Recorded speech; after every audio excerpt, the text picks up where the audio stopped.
Hello friends, welcome back to my channel. Hope you all are doing good. आज अगर आपको video पसंद आती है, लेक्चर समझ में आता है तो प्लीज़ वीडियो को लाइक करना, शेयर करना, मेरे चैनल को सब्सक्राइब करना और बेल आइकन को प्रेस ज़रूर करना। आज हम लोग मैक्रो इकोनॉमिक्स का एक बहुत ही इम्पॉर्टेंट टॉपिक डिस्कस करेंगे, दैट इज़ बैंकिंग। ये जो टॉपिक है ये एग्ज़ाम पॉइंट ऑफ व्यू से भी इम्पॉर्टेंट है, आगे आपके प्रैक्टिकल लाइफ से भी बहुत रिलेटेड है। क्यों? क्योंकि अगर आप बिज़नेस न्यूज़पेपर का पेज अगर पढ़ते हो, रीड करते हो, तो उसमें बहुत सारी ऐसी टर्म्स आती हैं जिनके मीनिंग आपको समझ नहीं आते हैं। तो आज हम लोग ट्राई करेंगे उन्हीं को समझने की, कैसे जो बैंकिंग सिस्टम है कंट्री का वो काम करता है, किस तरह से जो बैंक्स है वो मनी को क्रिएट करते हैं, किस तरह से आरबीआई उनके ऊपर एक चेक लगा कर रखता है। हम लोग ये सारी चीज़ें इस लेक्चर में डिटेल में डिस्कस करेंगे। So without wasting much time, let's get started. तो हमने मनी वाले वीडियो में पढ़ा था कि हमारी कंट्री में जो मनी सप्लाई जो किया जाता है that is done by three things लगा लो, थ्री ऑर्गेनाइजेशंस लगा लो। वन वाज गवर्नमेंट का हमने पढ़ा था कि वो हमें क्या करती है, कॉइन्स प्रोवाइड करती है हर डिनोमिनेशन के। 1 रुपी है, चाहे 2 रुपी है, चाहे 5 रुपीज़ है, और 1 रुपी के नोट्स प्रिंट करती है। ठीक है। आरबीआई जो है वो क्या करती है, इनको छोड़कर बाकी सभी डिनोमिनेशन के नोट्स जो है वो प्रिंट करती है, जैसे 2 रुपीज़, 5 रुपीज़, 10, 20, 50, 100, 200, 500 एंड 2000।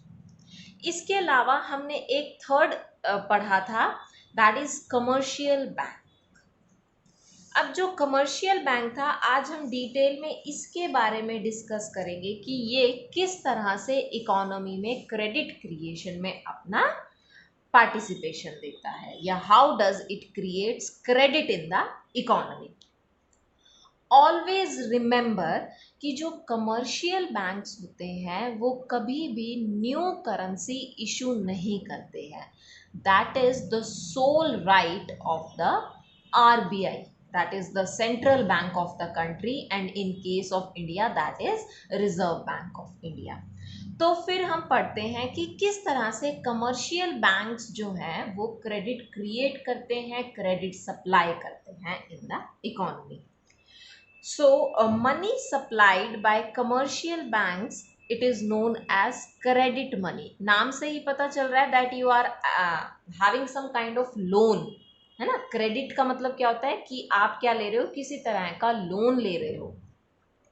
तो जो कमर्शियल बैंक्स होते हैं वो नई करेंसी इशू कर कर क्रेडिट क्रिएशन नहीं करते हैं, वो एग्जिस्टिंग डिपॉजिट्स कौन से, जो हम लोग, जो we common people, general people, bank में क्या करता है, अपनी सेविंग्स को डिपॉजिट करा के आता है, उसी डिपॉजिट्स को यूज करते हैं commercial banks further credit create करने में। अब देखो, जो सेंट्रल बैंक है वो देखते हैं कि हमारी कंट्री में क्या रहे, जो करेंसी है वो अवेलेबल रहनी चाहिए। किस पर्पस के लिए, किसी भी इकोनॉमी में बेसिक 3 इकोनॉमिक एक्टिविटीज होती है which is a never ending cycle, that is production, distribution and consumption.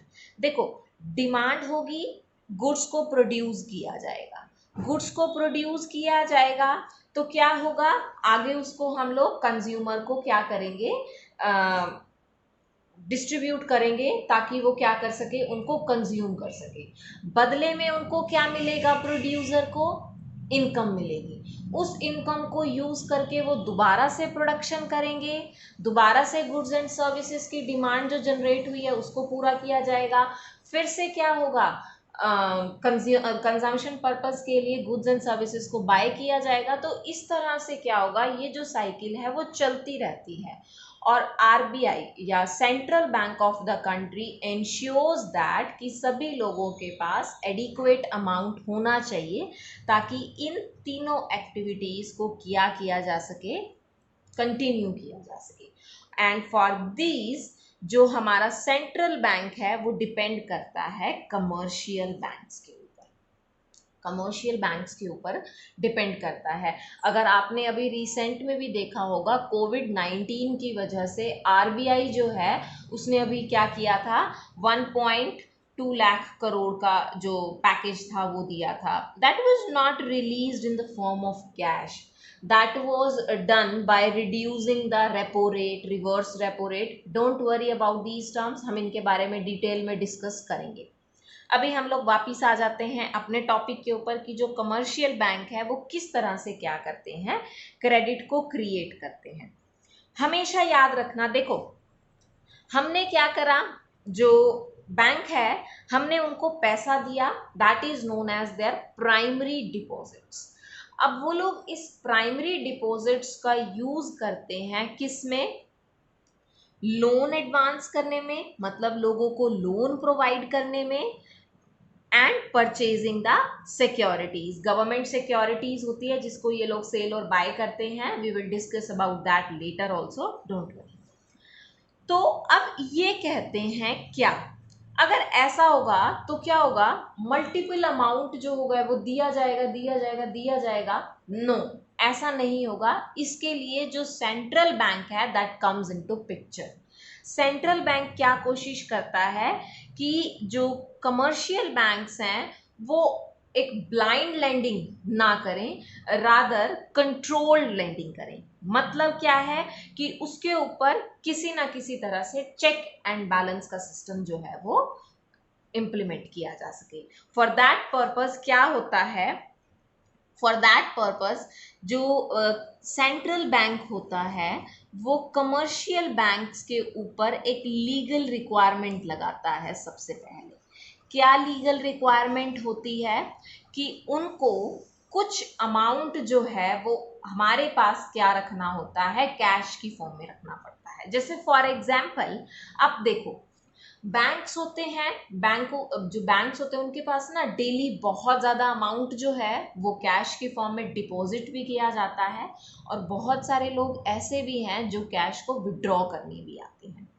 तो कमर्शियल बैंक्स क्या करते हैं, वो अपने पास्ट एक्सपीरियंस के बेसिस पर ये देख लेते हैं कि एवरेज अमाउंट जो है वो हमारी ब्रांच से या हमारे बैंक से कितना विड्रॉ होता है, उतना अमाउंट वो अपने पास क्या रख लेते हैं, कैश की फॉर्म में रख लेते हैं, ताकि अगर कोई उनके पास कैश को विड्रॉ करने के लिए आता है तो उनके पास जो कैश है वो कभी भी शॉर्टेज ना हो।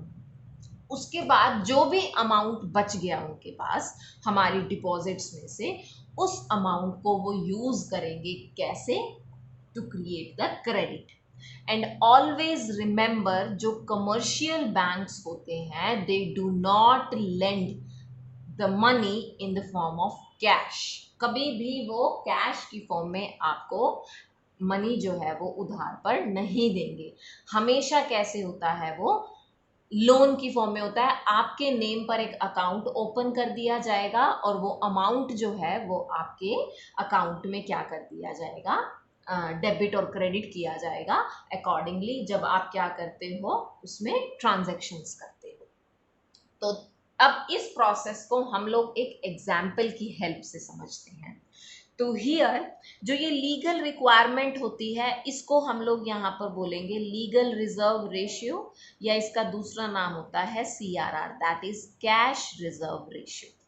हमने एज्यूम करते हैं that we have a single banking system in our area, हमारी कंट्री में एक ही बैंक है, and that bank is known as bank A. उस बैंक का क्या नाम है, बैंक ए। उसमें मैंने क्या करा, मैंने उसमें ना 10,000 रुपीज डिपॉजिट करा दिए। अब बैंक के पास प्राइमरी डिपॉजिट्स जो है वो किस फॉर्म में, कितने अमाउंट की फॉर्म में हो गई, 10,000 उनके पास आ गया। मैंने एज्यूम करा कि मेरे पास ना एवरी डे जो 10,000 का अमाउंट है वो विड्रॉ नहीं होता, ओनली 10% जो लोग हैं वो अपना कैश विड्रॉ करने आते हैं।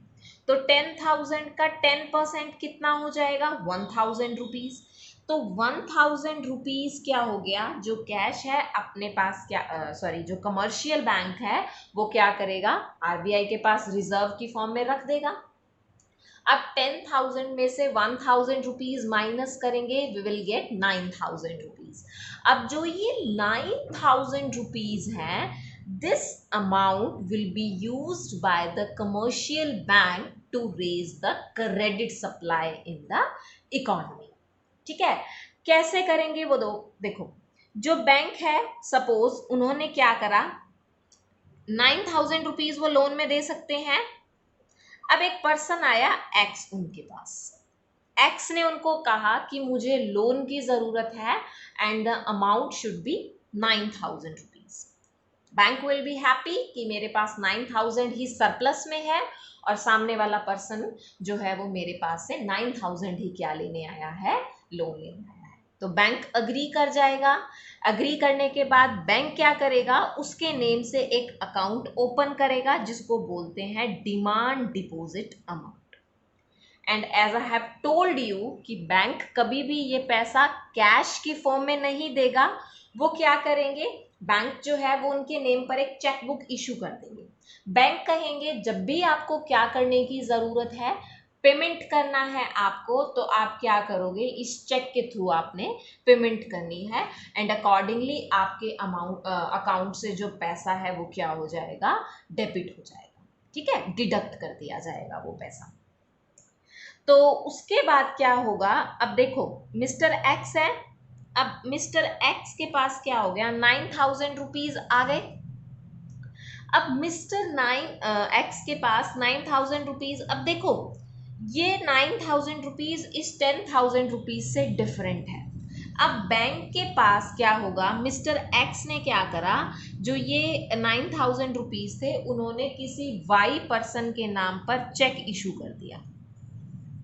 जब वाई पर्सन के नाम पर मैंने चेक इशू करा, वो पर्सन भी क्या होगा, बैंक में पेमेंट कराने के लिए जाएगा क्योंकि मैंने उसको कैश थोड़ी दिया है।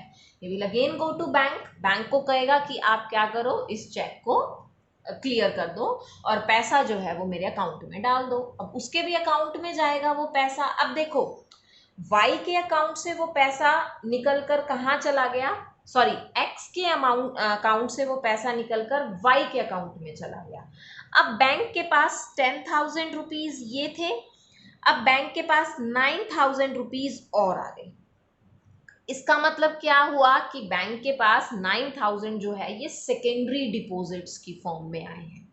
अब सेकेंडरी डिपॉजिट को क्या करेंगे बैंक, इसको फर्दर यूज करेंगे क्रेडिट क्रिएट करने के लिए। ठीक है, अब इस 9,000 का बैंक क्या करेगा, 10%, रिमेंबर CRR वो 10% है हमारी। अब इसका 10% दैट इज 900 रुपीज बैंक क्या करेगा, आरबीआई के पास रिजर्व की फॉर्म में रख देगा। 9,000 में से हम 900 रुपीज डिडक्ट करेंगे, वी विल गेट 8,100। 9,000 में से जब हम 900 रुपीज डिडक्ट करेंगे, वी विल गेट 8,100। अब बैंक के पास ये अमाउंट सरप्लस में है। ठीक है, अब बैंक क्या करेगा, इस अमाउंट को क्या कर सकता है, लोन की फॉर्म में दे सकता है। ठीक है, ऐसे ही फिर मान लो एक पर्सन और है, सपोज एम है पर्सन, वो आ जाएगा बैंक के पास लोन लेने के लिए। बैंक उसके नेम से भी क्या करेगा, अकाउंट ओपन करेगा, उसके अकाउंट में जो पैसा है वो क्रेडिट हो जाएगा। उसके बाद क्या होगा, जब वो एम है किसी n% को पेमेंट करेगा तो क्या होगा, बैंक में एक के अकाउंट से डिडक्ट होके दूसरे के अकाउंट में आ जाएगा पैसा, फिर से बैंक का क्या हो गया, सेकेंडरी डिपॉजिट बढ़ गया। तो this process will go on until the total demand deposits they will become this much. We will calculate the amount, don't worry. Cash reserve हो जाएंगे हमारे इतने, और जो कमर्शियल बैंक्स के पास रिजर्व है ना, जैसे ये 8,100 है, अब बैंक के पास जब 8,100 रुपीज होंगे, इसका 10% वो लोग क्या करेंगे, अपने पास आरबीआई के पास रिजर्व की फॉर्म में रखेंगे, दैट इज 810 रुपीज। फिर उसके बाद जो अमाउंट है उसको डिडक्ट करके वो लोग क्या करेंगे, लोन की फॉर्म में देते रहेंगे। तो ये जो बैंक के पास आता जा रहा है, ये सरप्लस आता जा रहा है ना, ये प्रोसेस जो क्रेडिट क्रिएशन की है ये तब तक चलती रहेगी जब तक ये सरप्लस बैंक के पास कितना नहीं हो जाता, zero. Right, so let us see the table form of this. तो सबसे पहले बैंक के पास आए 10,000 रुपीज, बैंक ने इसका 1,000 रुपीज अपने कैश की फॉर्म में रिजर्व रख दिया आरबीआई के पास और लोन दे दिया 9,000 का। फिर जब ये 9,000 बैंक के पास in the form of deposit आया, बैंक ने इसका क्या करा, 10% रखा और बचा हुआ 8,100 रुपीज जो है वो लोन की फॉर्म में दे दिया।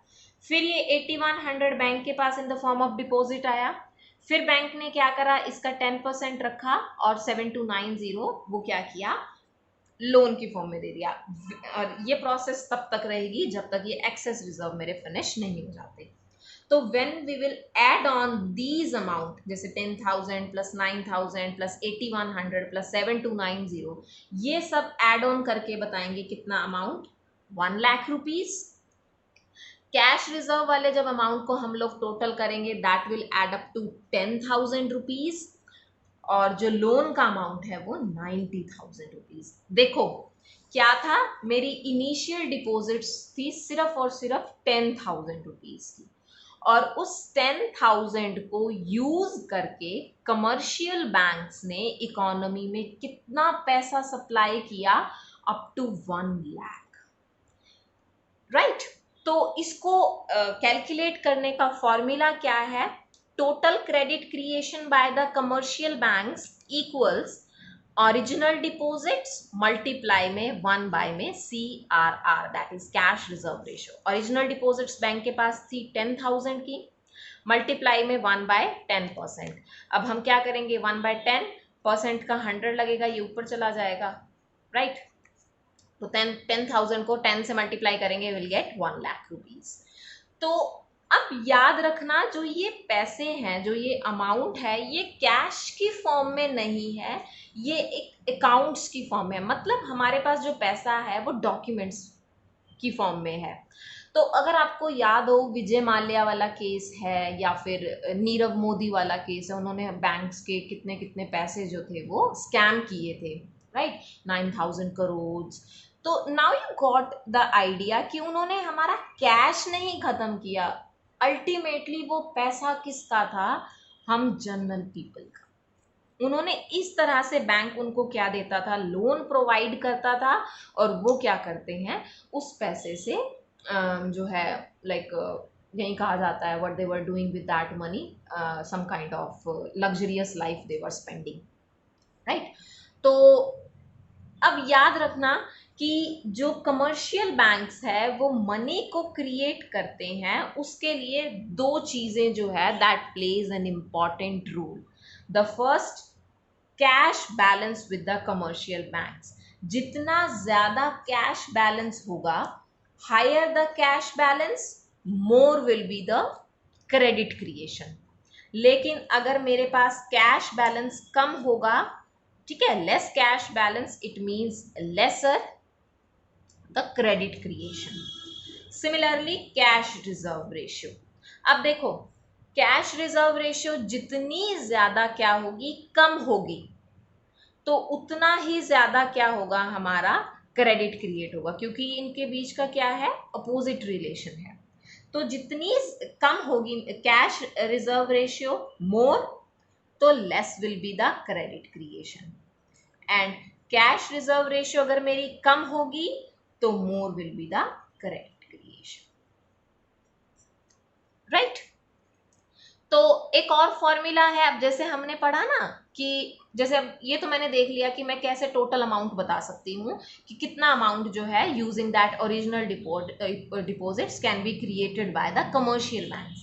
अब हम बात करते हैं क्रेडिट मल्टीप्लायर की, कि using the CRR we can calculate the credit multiplier value. Credit multiplier का मतलब क्या होता है, the maximum amount of money which the commercial banks can create ठीक है, अब जैसे हमने यहाँ पर देखा कि वो क्या कर सकते थे, उन्होंने ना एक्चुअल में क्या करा, इसका 10 टाइम्स जो है वो इसका मैक्सिमम 10 टाइम्स है, वो क्रिएट कर सकते हैं क्रेडिट। तो यहाँ पर वो कितना क्रेडिट क्रिएट कर सकते हैं, तो उसका फॉर्मूला होता है क्रेडिट मल्टीप्लायर इक्वल्स 1/CARR। तो इसका मतलब इनके बीच में नेगेटिव रिलेशन हो गया। जैसे हम एग्जांपल लेके चलते हैं, अब यहाँ पर तो चलो 10 था ही, 1 में CR 10% था, यहाँ पर 10% लिखूंगी मैं, तो परसेंट का 100 लगेगा, जो यहाँ से चला जाएगा, 100/10 दैट इज 10 टाइम्स। एज्यूम करो कि मेरा CRR जो है वो 5% है, तो क्या होगा, 1 में CRR मैं 20 टाइम्स क्या कर सकती हूँ, क्रेडिट को क्रिएट कर सकती हूँ। तो यू कैन, मैंने अभी आपको जैसे बताया ना कि कैश रिजर्व रेशियो अगर ज़्यादा होगी तो क्रेडिट क्रिएशन कम होगा, और अगर हमारा CRR कम होगा तो हमारा क्रेडिट क्रिएशन क्या है, वो ज़्यादा होगा। Hope you have understood this. Now let's get to the next topic. Next topic जो है वो इम्पॉर्टेंट है, क्यों, क्योंकि इसमें से क्वेश्चन जो है वो जरूर पूछा जाता है 3 मार्क्स या 4 मार्क्स के पॉइंट ऑफ व्यू से, राइट। तो नेक्स्ट टॉपिक है हमारा सेंट्रल बैंक। अब सेंट्रल बैंक जो है वो किसी भी इकोनॉमी का क्या होता है, टॉप मोस्ट बैंक बोलते हैं जिसको, एपेक्स बैंक बोलते हैं जिसको, राइट।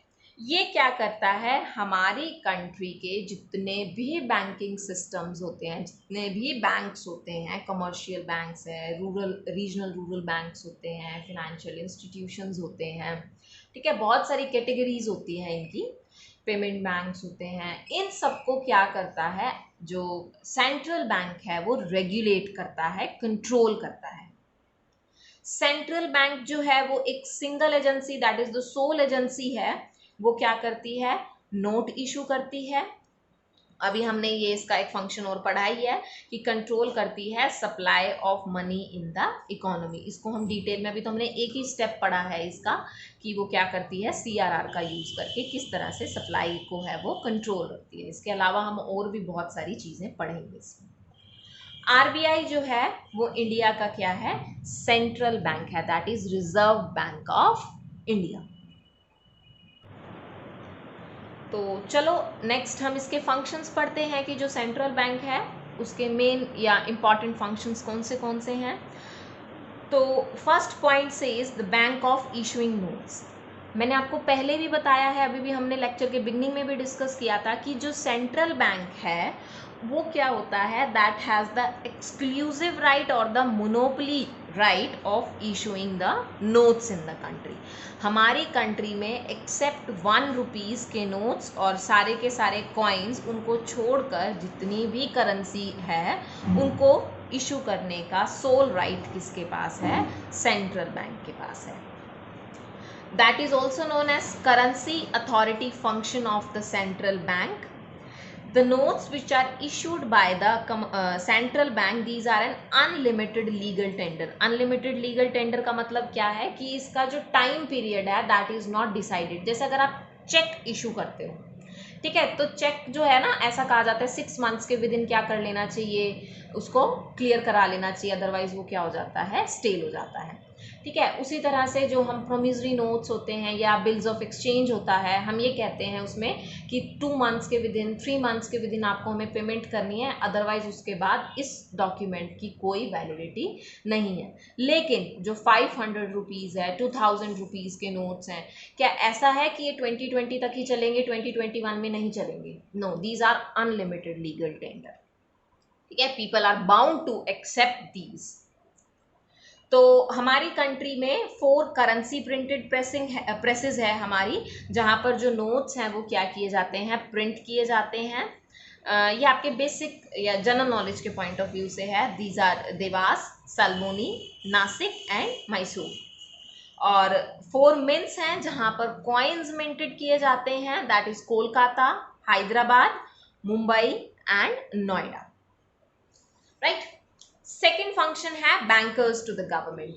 ये इस बार 3 मार्क्स के क्वेश्चन में आया हुआ था, 2000 जो 19 जो अभी एग्ज़ाम हुए हैं बोर्ड के, सॉरी 2020 में भी हुए हैं, ठीक है। तो उसमें क्या है, जो बैंकर्स टू द गवर्नमेंट है, उसमें जो बैंक है सेंट्रल बैंक 3 रोल प्ले करता है, as a banker to the government, as an agent to the government, as an advisor to the government. जब हम बात करते हैं एज अ बैंकर, तो सीधी सी बात है वो क्या करता है, गवर्नमेंट के, चाहे वो स्टेट गवर्नमेंट है चाहे वो सेंट्रल गवर्नमेंट है, उनके अकाउंट्स को मैनेज करता है, उनकी ट्रांजेक्शन्स देखता है कि क्या सेल किया मतलब उनके जो रिसिप्ट्स हैं, उनकी पेमेंट्स हैं, इनकम है, एक्सपेंडिचर्स है, उनको क्या करता है वो नोट डाउन करता है या उनके रिकॉर्ड्स को मेंटेन करता है। जब हम बात करते हैं एज एन एजेंट की, तो वो क्या करता है, गवर्नमेंट के बिहाफ पर सिक्योरिटीज को बाय और सेल करता है, जैसे हमारे जो शेयर्स होते हैं, डिवेंचर्स होते हैं, बॉन्ड्स होते हैं, गवर्नमेंट इशू करती है। तो गवर्नमेंट खुद नहीं करती है, गवर्नमेंट के बिहाफ पर आरबीआई करता है। आरबीआई की जो है मतलब ब्रांचेस जहाँ जहाँ पर होती है वहाँ से उनको हम बाय और सेल कर सकते हैं। जहाँ पर आरबीआई की ब्रांच नहीं होती है वहाँ पर एसबीआई को ये रोल दिया जाता है। उसके अलावा as an advisor to the government, advisor तो आपको बहुत अच्छे से पता है, पॉलिसीज फॉर्मुलेट करने में बहुत ज़्यादा इंपॉर्टेंट रोल प्ले करता है। कौन, हमारा RBI, that is central bank of the country. अभी देखना, जैसे मॉनेटरी पॉलिसी हम बनाते हैं, उसमें जो है वो गवर्नर ऑफ द आरबीआई जो है वो इम्पॉर्टेंट रोल प्ले करता है। Okay, tell me the name of the current RBI governor in the comment section, ठीक है। तो ये जो 3 रोल है which are played by the central bank to the government of the country. इसके बाद आता है बैंकर्स बैंक। जैसे हमारा कॉमन जनरल पीपल जो है, हम लोग क्या करते हैं, हम कमर्शियल बैंक्स में जाकर अपना पैसा डिपॉजिट करते हैं, हम लोग कमर्शियल बैंक्स के साथ ट्रांजैक्ट करते हैं। सिमिलरली जो कमर्शियल बैंक्स हैं वो क्या करते हैं, आरबीआई के साथ ट्रांजैक्ट करते हैं। तो as a banker's bank, it has almost the same relation with other banks in the country as a commercial bank has with its customers. जैसे हम कमर्शियल बैंक्स के लिए कस्टमर्स हैं, वैसे ही कमर्शियल बैंक आरबीआई के लिए क्या है, उनका कस्टमर है। तो इसमें भी आपको 3 रोल हैं जो प्ले करता है। Number 1, it acts as a custodian of cash reserves of the commercial banks. सबसे पहले ये क्या करता है, जैसे आपने देखा होगा, अभी हमने पढ़ा भी था, जो CRR that is cash reserve ratio, वो क्या करना होता है, जो कमर्शियल बैंक्स हैं उनको आरबीआई के पास क्या करना होता है, अपने डिपॉजिट्स का कुछ पैसा एक फिक्स्ड परसेंटेज से वहां पर डिपॉजिट कराना होता है, और इस पैसे को जो कमर्शियल बैंक्स हैं वो यूज नहीं कर सकते एक्सेप्ट इन एक्सट्रीम और एक्स्ट्राऑर्डिनरी सर्कमस्टांसेस।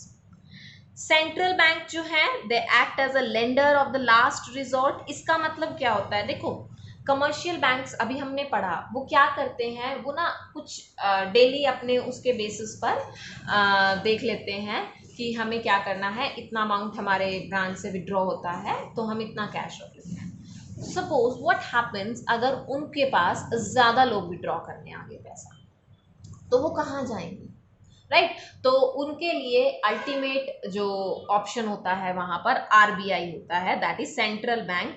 वो उनको क्या करता है, उनकी फाइनेंशियल रिक्वायरमेंट्स को पूरा करता है, ताकि वो क्या कर सकें, उनको किसी भी तरह की जो प्रॉब्लम है उसको फेस ना करना पड़े। सिमिलरली जो पीपल ऑफ द कंट्री है, उनका बैंकिंग सिस्टम पर ट्रस्ट जो है वो बना रहे, that their money is safe with the commercial banks और the banking system of the country. अगर वो उनको टाइम पर पैसा नहीं दे पाएंगे तो कोई भी जो कॉमन पीपल है वो क्या नहीं करेगा, बैंक में अपना पैसा डिपॉजिट नहीं कराएगा। उसके अलावा सेंट्रल बैंक जो है वो एक क्लियरिंग हाउस का फंक्शन जो है वो भी परफॉर्म करता है। जैसे देखो क्या होता है, सभी कमर्शियल बैंक्स जो हैं वो क्या करते हैं, सेंट्रल बैंक के साथ अपना ना अकाउंट मेंटेन करते हैं।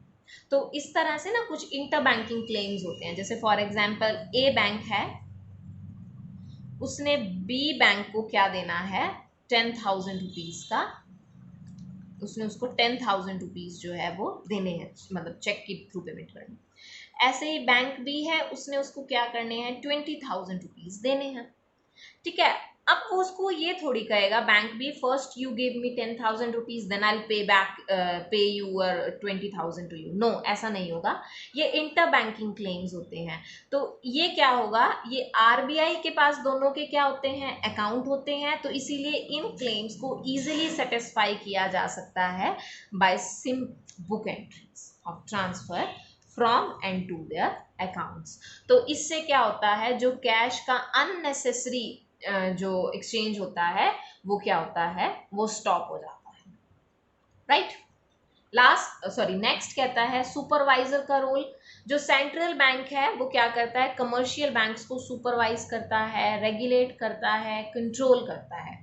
सुपरवाइज करना, रेगुलेट करना किस फॉर्म में, जैसे लाइसेंस सिस्टम, कोई भी बैंक जो है वो बैंकिंग फंक्शन परफॉर्म करता है, उसके लिए उसको क्या मिलता है, लाइसेंस मिलता है, ठीक है, और वो उसको सेंट्रल बैंक अलॉट करता है। अगर आप कोई भी मतलब सेंट्रल बैंक के उसको टर्म्स को नहीं मान रहे हो या रूल्स एंड रेगुलेशंस को फॉलो नहीं कर रहे हो, तो आपका लाइसेंस क्या किया जा सकता है, कैंसिल किया जा सकता है।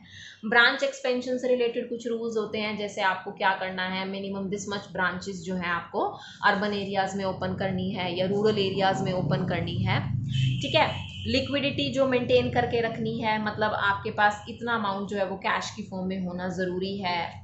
अमलगमेशन होता है बैंक्स का, जैसे अभी हमने रिसेंट में भी देखा था, अब बैंक ऑफ बड़ौदा के साथ विजया बैंक और देना बैंक अमलगमेट हुए थे, अभी रिसेंट में भी अमलगमेशन हुआ है। तो ये भी सारा क्या होता है, आरबीआई के सुपरविजन में होता है, ठीक है। और कैसे किया जाता है, पीरियोडिक इंस्पेक्शन होता है बैंक्स का, जैसे हम लोग वहाँ पर जाकर क्या कर सकते हैं, इंस्पेक्शन कर सकते हैं, उनके अकाउंट्स को चेक कर सकते हैं। सिमिलरली जो वो रिटर्न्स फाइल करते हैं उसको हम लोग क्या कर सकते हैं, चेक कर सकते हैं। कस्टोडियन ऑफ फॉरेन एक्सचेंज, किसी भी कंट्री में जो फॉरेन एक्सचेंज रिजर्व होता है वो कहाँ जाता है, वो सेंट्रल बैंक के पास रहता है। अगर आप देखोगे तो जो फॉरेन एक्सचेंज होता है वो हमारी कंट्री में भी आरबीआई क्या करता है, मैनेज करके रखता है, उसके पास होता है सारा का सारा फॉरेन एक्सचेंज रिजर्व हमारी कंट्री में। इसके अलावा ये क्या करता है, जो हमारी फॉरेन एक्सचेंज रेट होती है उसको भी रेगुलेट करने में बहुत इंपॉर्टेंट रोल प्ले करता है। एक फंक्शन होता है इसका मैनेज्ड फ्लोटिंग का, मतलब अगर हमारी करेंसी क्या है, उसकी वैल्यू बहुत ज़्यादा अप और डाउन हो रही है, फ्लक्चुएट हो रही है बहुत ज़्यादा, तो आरबीआई क्या करता है, इंटरफियर करता है बाय सेलिंग और purchasing the foreign currency in the international market. हम इसको ये आपके एक चैप्टर में है, बहुत डिटेल में हम वहाँ पर डिस्कस करेंगे, सो डोंट वरी, ठीक है। मैनेज फ्लोटिंग फंक्शंस परफॉर्म करता है, जिससे क्या होगा, जो हमारी फॉरेन एक्सचेंज रेट होती है उसको क्या करता है, स्टेबलाइज करके रखता है। And last, control of credit, ये तो अभी हम देखेंगे ही, इसको हम बहुत डिटेल में डिस्कस करने वाले हैं। हमने अभी कमर्शियल बैंक्स को ये देखा ना कि सप्लाई को क्या करना होता है, उसको क्रेडिट क्रिएट करता है, तो वो अनलिमिटेड क्रेडिट क्रिएट नहीं कर सकता, उसके लिए क्या होता है, आरबीआई जो है वो उसके ऊपर चेक लगा कर रखता है, ठीक है। तो इंक्रीज और डिक्रीज किया जा सकता है इसको bye regulating the credit creation bye commercial bank, और जिससे क्या होता है, हमारी इन्फ्लेशन और डिफ्लेशन की प्रॉब्लम को क्या किया जा सकता है, सॉल्व किया जा सकता है, and that is very very very important. This is all for today, hope you have enjoyed and understood the lecture. अगर आपको फिर भी कोई डाउट है, you can ask me in the comment section, but don't forget to subscribe the channel. Thank you and have a nice day.